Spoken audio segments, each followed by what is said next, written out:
Welcome back to my channel Anu vlogs. ఎలా ఉన్నారు? నేనైతే చాలా బాగున్నాను. వారాహి నవరాత్రులు జరుగుతున్నాయి కదా, ఆ పూజకి చాలా బిజీగా ఉన్నాను. వారాహి నవరాత్రులు స్టార్ట్ అయిపోయి చాలా రోజులు అయిపోయిందండి, కానీ నాకు అసలు వీడియో పోస్ట్ చేయాలంటే అస్సలు కుదరట్లేదు. పిల్లలు ఇంట్లో ఉంటే అసలు పని సరిపోతుంది. సో ఇంక ఈరోజు ఎలాగైనా కూడా పోస్ట్ చేయాలని చెప్పి షూట్ చేస్తున్నాను. నవరాత్రే కాదు, రెగ్యులర్ నా రొటీన్ కూడా ఇలాగే ఉంటుందండి. డైలీ పూజ అయితే కంపల్సరీ చేసుకుంటాము. ముగ్గు అయితే నేను డైలీ వేసుకుంటాను, చలి లేనప్పుడు తప్ప.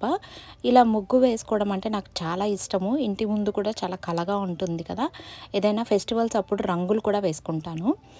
ముందైతే పిల్లల పని అయిపోతే నేను చక్కగా పూజ ప్రశాంతంగా చేసుకోవచ్చు అని చెప్పి పిల్లలకైతే టిఫిన్ చేస్తున్నాను. ఈ మధ్య నేను ఈ కోకోనట్ ఆయిల్ అయితే కుకింగ్కి యూజ్ చేస్తున్నాను. ఫస్ట్లో కొంచెం స్మెల్ డిఫరెంట్గా అనిపించింది, కానీ తర్వాత అలవాటు అయిపోయింది. ఇది చాలా హెల్తీ కూడా. సో అందుకని అయితే ఈ కోకోనట్ ఆయిల్ వాడుతున్నాను. తర్వాత ఏంటంటే ఇంకా పూజ కోసం రెడీ చేసుకుంటున్నాను. పంచపాత్ర అంటాం కదా, వాటిల్లో అయితే తులసి ఆకు కూడా వేసేసుకొని మొత్తం అన్ని నీట్గా క్లీన్ చేసుకొని, పూజా మందిరం కూడా నాకు ఏ పండగ వచ్చినా కూడా క్లీన్ చేసుకోవడం అలవాటు. సో అందుకని కూడా పూజా మందిరం కూడా నీట్గా క్లీన్ చేస్తున్నాను. ఇప్పుడు నేను చూపించిన అమ్మవారు ఏంటంటే కామాక్షి అమ్మవారు అండి, లలిత అమ్మవారు. నెల్లూరు నుంచి మాకు ఒక 10 కిలోమీటర్స్ దూరంలో జొన్నవాడ అనే ప్లేస్ ఉంటుంది. అక్కడ కామాక్షమ్మ టెంపుల్ ఉంటుందండి. చాలా చాలా పవర్ఫుల్ దేవి అని అయితే చెప్పచ్చు. ఎక్కువగా పిల్లలు లేని వాళ్ళంతా కూడా అక్కడ అమ్మవారికి మొక్కుకుంటే సక్సెస్ అవుతుందని చాలా నమ్మకము. సో ఇప్పుడైతే నేను మడి కట్టుకొని వచ్చేసాను. మాకు ఇట్లా ట్రెడిషనల్ అనమాట, ఇలా బొట్టు పెట్టుకోవడము. సో అలా పెట్టేసుకొని, ఇదేంటంటే మడిసారు, పూజలకన్నిటినీ కూడా మేము ఇదే వాడతామన్నమాట. నాకు అది కట్టుకోవడం రాదు, అందుకనేది ఇది రెడీమేడ్ది కుట్టించుకున్నాను. మనం 6 yards శారీ కానీ తీసుకుంటే హ్యాపీగా ఇది రెడీమేడ్ మనం ప్యాంట్ వేసుకున్నట్టు వేసేసుకోవచ్చు. చాలా కంఫర్టబుల్గా ఉంటుంది. ఎవరికైనా ఇంట్రెస్ట్ ఉంటే నేను ఎక్కడ కుట్టించుకున్నాను అనేది డిస్క్రిప్షన్లో ఇస్తాను. వాళ్ళు ఇప్పుడు ఉన్నారో లేదో నాకు ఐడియా లేదు, బట్ డీటెయిల్స్ అయితే ఇస్తాను చూడండి. ఇప్పుడైతే ప్రసాదం చేస్తున్నాను. మార్నింగ్ టైం ఏంటంటే మహానైవేద్యం పెడుతున్నాను. ఈవినింగ్ టైం ఏదో ఒక స్వీట్ చేసి పెడతాం కదా. నార్మల్గా ఈ పూజ ఈవినింగ్ టైమే చేసుకుంటాము, అందుకనైతే ఈవినింగ్ నేను స్వీట్ అయితే చేస్తున్నాను. సామో మిల్లెట్స్ అని ఉంటాయి. ఎక్కువగా ఏంటంటే ఈ ఏకాదశులు ఉపవాసాలు ఉన్నప్పుడు ఈ మిల్లెట్స్ యూజ్ చేస్తారు. ఫస్ట్ అయితే కొంచెం నెయ్యి వేసుకొని జీడిపప్పులు ఈ మిల్లెట్స్ కూడా బాగా వేయించుకోవాలి.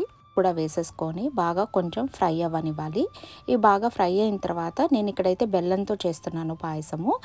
ఫ్రై అయిపోయిన తర్వాత బెల్లం కూడా వేసేసుకొని, బెల్లం బాగా కరిగిన తర్వాత జస్ట్ ఇంకా పాలు పోసేసేయడమే. కాచిన పాలు పోసుకోవాలి, ఎందుకంటే బెల్లము వేసిన తర్వాత పచ్చిపాలు పోసి ఉడికిస్తే విరిగిపోయినట్టు అయిపోతాయి. సో కొంచెం ఏలక్కాయ పొడి కూడా వేసేసుకొని ఇలా అయితే పాయసం రెడీ చేసుకున్నాను. ఈ నవరాత్రిలో అమ్మవారికి ఖచ్చితంగా పానకం కూడా పెట్టాలి. సో అందుకని దీంతో పాటు పానకం కూడా రెడీ చేసుకున్నాను. అమ్మవారికి ఎర్రటి పువ్వులు పెట్టాలి. అండ్ ఎవరైనా దీక్షలో కానీ ఉంటే ఎర్రటి వస్త్రం కూడా ధరించాలండి. కానీ మేము అట్లా దీక్షలాగా అలా ఏం చేయట్లేదు. కలశం కూడా ఏం పెట్టలేదు. జస్ట్ ఫోటో పెట్టుకొని అమ్మవారి అష్టోత్తరము అలా చదువుకుంటున్నాం తప్ప మేమేమి ఇట్లా దీక్షలాగా చేయట్లేదు. సో అందుకని అమ్మవారికి ఎప్పుడు ఎర్రటి పువ్వులు పెట్టడము, ఎర్రటి పువ్వులు అమ్మవారి దగ్గర ఉంచడము, అలాంటివన్నీ కూడా ఈ అమ్మవారికి ఇష్టం కాబట్టి అలా అయితే చేసుకున్నాను.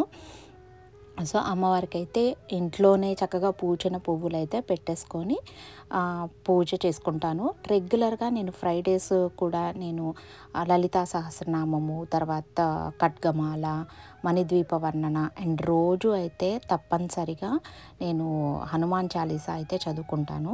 ఈ నవరాత్రిలో వీటితో పాటు వారాహి అష్టోత్తరం కూడా చదువుకొని చక్కగా అయితే పూజ చేసుకుంటున్నానండి. ఆల్మోస్ట్ నాకు మార్నింగ్ టైము ఈ పూజకే సరిపోతుంది. పూజ అంతా అయిన తర్వాత అప్పుడు వంట స్టార్ట్ చేసుకుంటాను.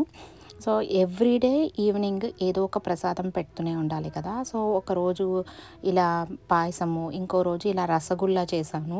ఇది ఫస్ట్ టైం ఇలా కుక్కర్లో ట్రై చేశాను, పర్లేదు బాగానే వచ్చింది.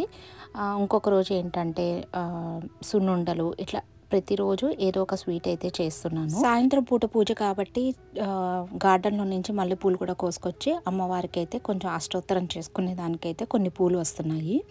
ఈ పొట్లకాయ ఏంటంటే నేను ఈ నవరాత్రిలో వస్తుందేమో అమ్మవారికి ఫస్ట్ది కదా నైవేద్యం పెడదామని అనుకుంటున్నాను. కానీ ఇది ఇంకా లేతగానే ఉంది, ఎప్పుడు వస్తుందో చూడాలి.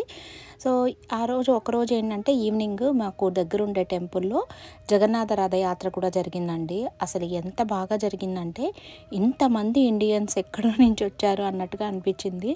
భజనలతో, తర్వాత డిఫరెంట్ ఒడిసి టైప్ డాన్స్తో అంటే చాలా బాగా అయితే రథయాత్ర జరిగింది.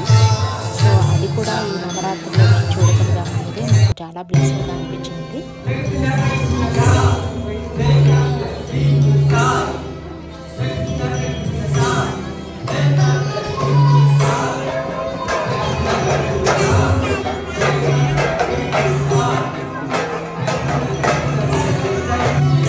ఈరోజు ఒక స్మాల్ మినీ వ్లాగ్. ఈ నవరాత్రులే కాకుండా మేము దసరా కూడా చాలా బాగా చేస్తాము. ఆ వీడియోస్ అన్నీ కూడా నేను డిస్క్రిప్షన్లో ఇస్తాను. ఒకసారి మీకు ఇష్టం ఉంటే ఒకసారి చూడండి. నా వీడియోస్ చూస్తూ సపోర్ట్ చేస్తున్న వాళ్ళందరికీ చాలా చాలా థ్యాంక్ యూ. ఆ వారాహి అమ్మవారి దయ మనందరి మీద మంచిగా ఉండాలని మనస్ఫూర్తిగా కోరుకుంటున్నాను. మరొక మంచి వీడియోతో మళ్ళీ కలుద్దాం. Thank you.